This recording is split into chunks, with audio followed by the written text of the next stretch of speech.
Bonjour à tous. Alors, je vais aujourd'hui continuer à donner les solutions des exercices de travaux dirigés, la série d'exercices numéro 1. La dernière fois, nous avons donné la solution de cet exercice que vous voyez sur l'écran. Alors aujourd'hui, je vais passer à un autre thème qui est les espaces LP des suites et les normes que l'on peut définir sur de tels espaces, comme exemple l'espace L1 des suites X1 de nombres complexes absolument convergentes. D'abord, un petit rappel du coup. Pour un P dans l'intervalle 1 plus l'infini 1 compris plus l'infini non compris, l'espace LP des suites complexes, c'est l'espace des suites tel que cette somme converge.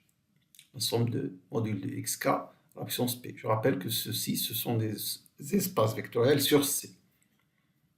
Quand on considère un espace vectoriel sur R, on le précise. On peut définir sur LP cette norme, qui est la somme de cette série, mais à la puissance 1 sur P. L'espace LP avec cette norme indice P est un espace de Banach pour tout P appartenant à 1 plus l'infini, intervalle 1 compris. On distinguera en particulier les espaces L1, qui est notre sujet aujourd'hui, et l'espace L2, qui est un espace de Hilbert. En plus d'être un espace de Banach pour sa norme 2, cette norme est issue d'un produit scalaire comme nous avons vu dans le chapitre 2, et c'est un espace de Hilbert. Alors il y a un espace pour P égale plus l'infini, c'est l'espace l'infini des suites complexes bornées. Et sur cet espace vectoriel, sur C, on définit la norme l'infini d'un élément, de L l'infini, qui est le sup des modules des éléments de la suite, lorsque I parcourt n étoile. Pour cette norme, L l'infini est aussi un espace de Banach.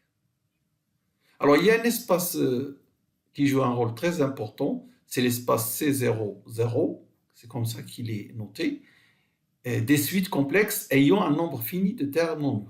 Ça veut dire que pour chaque élément de C0, 0, il existe un entier qui dépend que de cet élément, à partir duquel tous les éléments de la suite sont nuls. Et on peut voir facilement que l'on a, cet espace est inclus dans LP, puisque la somme sigma de xk, la puissance p, lorsque vous prenez un nombre fini de termes, elle est convergente. Et LP, puisque cette série est convergente, son terme général tend vers 0, et donc la suite xk à la puissance p et la suite xk sont bornées. Donc LP est bien inclus dans L l'infini. Alors la question, voici la norme dans L1, et puis puisque L1, d'après cette inégalité, L1 est inclus dans L infini, donc il peut hériter de la norme induite, cette norme-là, norme l'infini. Donc il y a deux normes sur L1. Sa norme usuelle pour laquelle il est un espace de Banach et cette norme induite par l'espace L infini qui contient L. Alors la question montrait que ces deux normes ne sont pas équivalentes dans L. Solution. Supposons, alors d'abord équivalence, ça veut dire qu'on a une inégalité de ce type entre x1 et l'infini, et puis dans l'autre sens, norme x l'infini est inférieure à une autre constante, disons grand K, que multiplie norme de x1.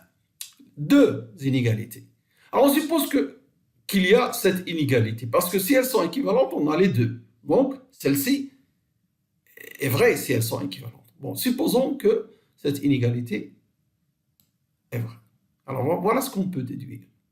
En prenant un élément x particulier, que je note xn parce qu'il dépend de n, en fait, cette suite-là, c'est un élément de L1 qui a n termes égaux à 1, et après 0, 0. En fait, c'est un élément de C00 aussi.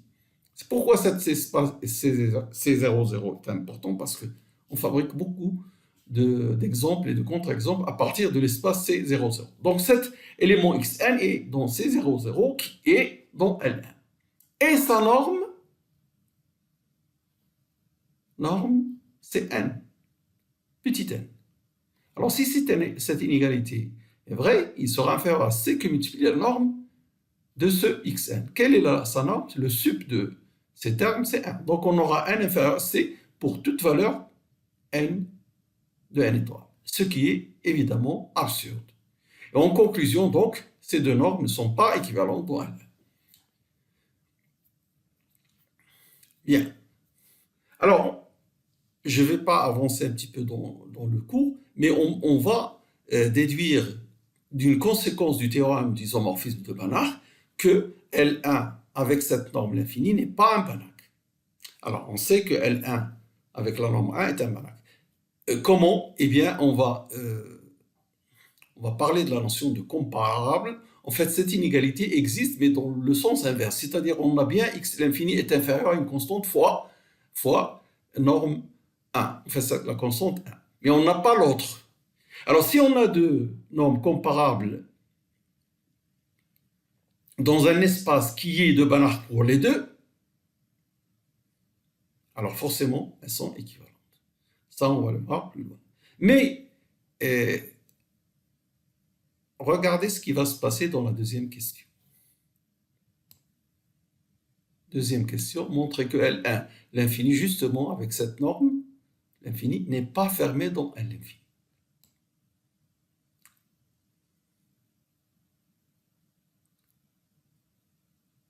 Je prends cette suite de L1. Toujours, je prends des suites de C00. Du moins, dans cet exercice. C'est un élément de C00. Et ce Xn est donc dans L1. Et il converge dans L infini, c'est-à-dire avec la norme l'infini, vers cet élément X, qui est la suite 1 sur K. K appartient à une étoile. Pourquoi? Parce que quand vous faites la différence entre X moins Xn, ils ont les mêmes termes jusqu'à l'ordre n. Donc leur différence sera la suite qui commencera par 0, 0, 1 fois. Et après, il n'y a plus que les 1 sur K. Par conséquent, cette norme qui est le sup, va être le sup des... J'ai dit que cette suite commence par 0, 0, n fois, puis après, il y aura le 1 sur K. Donc, c'est le sup de 1 sur K, K supérieur à n plus 1, et ça tend vers...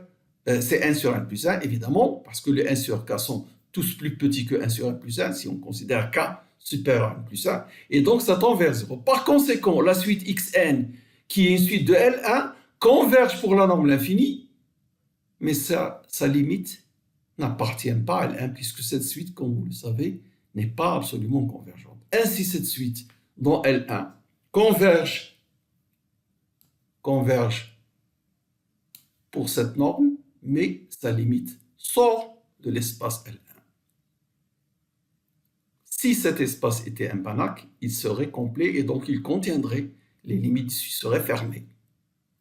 Alors voilà comment on voit d'une autre façon que la norme infinie n'est pas un espace de Banach. Bon, montrez maintenant que C00 est dense dans L1 norme 1, mais n'est pas dense dans L infini norme l'infini. Alors cette histoire de densité, elle est valable pour C00 dans tous les espaces LP norme P. Mais il n'est pas dense dans L infini norme l'infini. Troisième question. Alors commençons par la première partie de la question. C00 est dense dans L1 norme 1. Je prends un élément X de L1 et je vais montrer qu'il est une limite d'une suite d'éléments de C00. Si je prends l'élément X de L1, alors la suite numérique, la série numérique sigma des modules de XK converge. Et comme elle converge, son reste d'ordre n tend vers 0. Voici le reste d'ordre n. Il tend vers 0. Alors exprimons ça avec la définition des limites d'une suite. Ça veut dire que pour tout epsilon, il existe un n0 appartenant à une étoile, à partir duquel, pour tout n, Rn, je peux ne pas mettre le module puisque Rn est positif, mais en général, quand on a une suite qui tend vers 0, on doit mettre le module. Donc, ceci inférieur à epsilon. Alors, je prends la suite xn justement définie comme ça. Toujours un élément de C00. x1, x2, xn. En fait, c'est quoi ce x? C'est l'élément x auquel j'enlève, je ne prends que les premiers termes, et après je mets des zéros. Alors, la relation 2, qu'est-ce qu'elle signifie? Ici, qu'est-ce que vous avez? Vous avez les sommes des xk à partir de n plus 1. Ça veut dire que c'est la somme des éléments de la suite x moins xn, puisque x et xn coïncident sur les éléments, les premiers éléments. Et après, xn donne des zéros et x donne les éléments 1 sur 4. Donc, cette somme, c'est bien la norme x moins xn, norme de x moins xn, indice 1. Alors, qu'est-ce que ça veut dire ça? Ça veut dire tout simplement que xn tend vers x. Alors, on en déduit que xn tend, la suite d'éléments de C00 converge vers x. Ainsi, pour tout élément x, cet élément x est limite, je peux dire, de cet élément xn qui, en fait, si n tend vers l'infini, vous voyez que ces xn vont balayer le x tout entier. Mais on le démontre d'une façon claire et nette que cette suite xn tend vers x. Et ainsi, nous avons montré que x appartient à l'adhérence de C00. Évidemment, C00 est inclus dans L1. Évidemment, son adhérence est inclue dans L1. Donc, on a l'égalité C00 bar, c'est-à-dire l'adhérence est dans L1. Alors, il y a des remarques que je donne ici. Par exemple, donc, on peut démontrer que C00 est dense dans tout espace LP non P parce que il suffit ici de mettre norme de XP et faire la même chose. Donc, il n'y a pas de problème que ça ne marche pas pour c'est dense dans LP non P. C00 est aussi dense dans LP norme l'infini avec cette norme-là parce que ça vient de quoi? Cette série converge, donc le terme tend vers 0. Et donc, on a terme tend vers 0, ça veut dire que les xk sont inférieurs à epsilon à partir du rang n0, donc ça veut dire que le sup de xk est inférieur à epsilon pour n supérieur à n0, et c'est bien la norme de x moins xn. Oui, parce que xn, c'est x moins xn, c'est les termes xn plus 1, xn plus 2, etc. Donc, vous avez bien ici le sup norme de x moins xn, c'est le sup des x k supérieur ou égal à n plus 1. Donc, C00 est dense aussi dans LP norme l'infini. Alors, il y a une dernière... alors, la deuxième partie dans cet exercice, c'est C00 n'est pas dense dans L infini, norme l'infini. Alors, pour cela, je prends la suite U, la suite constante. Je vais montrer que cet élément n'est pas dans l'adhérence de C00. En effet, la distance de U à n'importe quel x de C00, elle est au moins égale à 1. Alors, pour bien voir ceci clairement, regardons ça. Prenez U, voilà la suite.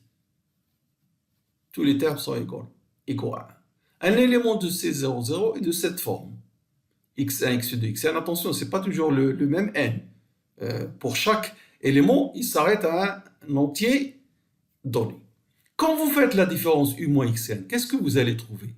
Vous allez trouver 1 moins xn, 1 moins x2 jusqu'à 1 moins xn. Et après, quoi? 1, 1, 1. Donc, si vous faites la norme, l'infini, ce sera le sup des modules de ces éléments. Et parmi ces éléments, il y a 1. Donc, le sup sera supérieur à 1. Voilà ce que on vient de dire, que la norme de u moins x l'infini, elle est au moins égale à 1. Je ne dis pas qu'elle est égale à 1. Hein? Je vais vous montrer pourquoi. Parce que si, par exemple, x1 égale à moins 3, qu'est-ce qu'on aura ici? 4. Et le sup sera supérieur à 4, mais c'est toujours supérieur à 1. Alors si c'est supérieur à 1, ça veut dire que on ne peut pas approcher à une distance inférieure à 1 des éléments de C0 de U. Ça veut dire que la boule, par exemple, prenait un demi qui est bien plus petit que 1. Alors la boule BU, U1 demi ne contiendra aucun élément de C00, et ça c'est bien que U n'appartient pas à l'adhérence de C00. Voilà donc pour cet exercice. J'espère que vous avez profité de ces notions. Et puis je vous signale que je continuerai à faire les exercices de la série numéro 1, donc 1 par 1. Alors dans la prochaine séance, nous allons corriger cet exercice que vous voyez ici, l'espace des fonctions continues muni de la norme infinie, où on considère des formes linéaires particulières et on étudiera donc la compacité de cet ensemble K, et avant ça, nous allons montrer qu'il est fermé dans l'espace E. Voilà, c'est tout pour aujourd'hui. Merci de votre attention.